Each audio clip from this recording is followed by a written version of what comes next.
AI impact summit में गुरुवार को देश के प्रधानमंत्री नरेंद्र मोदी शामिल हुए। पीएम मोदी ने राष्ट्राध्यक्षों और अंतर्राष्ट्रीय मेहमानों से मुलाकात की। इससे पहले उन्होंने बुधवार को भी राष्ट्राध्यक्षों और अंतर्राष्ट्रीय मेहमानों से मुलाकात की थी। पीएम मोदी ने टेक वर्ल्ड के दिग्गजों को संबोधित भी किया है और देश की युवा प्रतिभा की जमकर सराहना की है। बता दें कि कई देशों के राष्ट्रपति प्रधानमंत्रियों के साथ ही बड़े बड़े उद्योगपति शामिल हुए हैं। फ्रांस के राष्ट्रपति इमैनुअल मैक्रों, गूगल के मुख्य कार्यकारी अधिकारी यानी कि सीईओ सुंदर पिचाई, माइक्रोसॉफ्ट प्रमुख बिल गेट्स, ब्रिटेन के पूर्व प्रधानमंत्री ऋषि सुनक, टाटा समूह से एन चंद्रशेखरन जैसी बड़ी बड़ी हस्तियां शामिल हुई।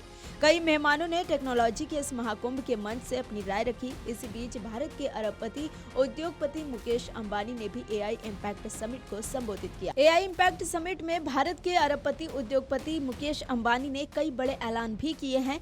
बता दें कि एआई इम्पैक्ट समिट में रिलायंस इंडस्ट्रीज के चेयरमैन मुकेश अंबानी ने भारत की आर्टिफिशियल इंटेलिजेंस क्रांति में जियो को केंद्र में रखते हुए एक महत्वाकांक्षी रोड मैप पेश किया। मुकेश अंबानी ने कहा कि रिलायंस इंडस्ट्रीज और जियो मिलकर अगले 7 वर्षों में 10 लाख करोड़ रुपए का निवेश करेंगे। ये निवेश एआई इंफ्रास्ट्रक्चर, डेटा सेंटर्स और घरेलू एआई मॉडल विकसित करने में खर्च किया जाएगा। अंबानी ने कहा कि ये निवेश भारत के डिजिटल इंफ्रास्ट्रक्चर की पूरी तस्वीर बदल देगा। मुकेश अंबानी ने कहा कि ये सट्टेबाजी, काला निवेश नहीं है, बल्कि राष्ट्र निर्माण के लिए अनुशासित पूंजी है जो दशकों तक स्थायी आर्थिक मूल्य और रणनीतिक मजबूती पैदा करेगी। अंबानी ने समिट में संबोधन के दौरान एआई के भविष्य पर जोर देते हुए कहा कि एआई का सबसे अच्छा दौर आना अभी बाकी है। एआई कई क्षेत्रों में नए दौर की शुरुआत कर सकता है। ये तकनीक भारत में अत्यधिक समृद्धि और अवसरों का नया युग ला सकती है।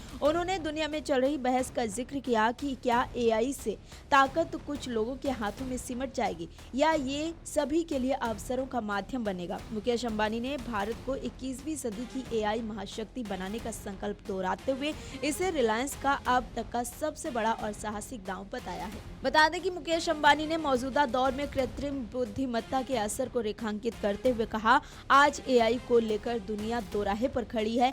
एक रास्ता कम महंगे एआई और कंट्रोल्ड डाटा की तरफ ले जाता है, दूसरा रास्ता आसानी से मिलने वाली एआई की सुविधा सुनिश्चित करता है। उन्होंने स्पष्ट किया कि रिलायंस का लक्ष्य एआई को केवल अमीरों की तकनीक न रखकर इसे भारत के हर नागरिक तक पहुंचाना है। मुकेश अंबानी ने अपने घराने की प्रतिबद्धता साझा करते हुए कहा कि जिस तरह कंपनी ने मोबाइल डेटा का कॉस्ट कम किया है, उनका ग्रुप एआई की कॉस्ट भी कम करेगा। उन्होंने कहा कि जियो और रिलायंस इंडिया लिमिटेड इस साल से शुरुआत कर अगले 7 वर्षों में 10 लाख करोड़ रुपए का निवेश करेगी। Video desk amarujala.com।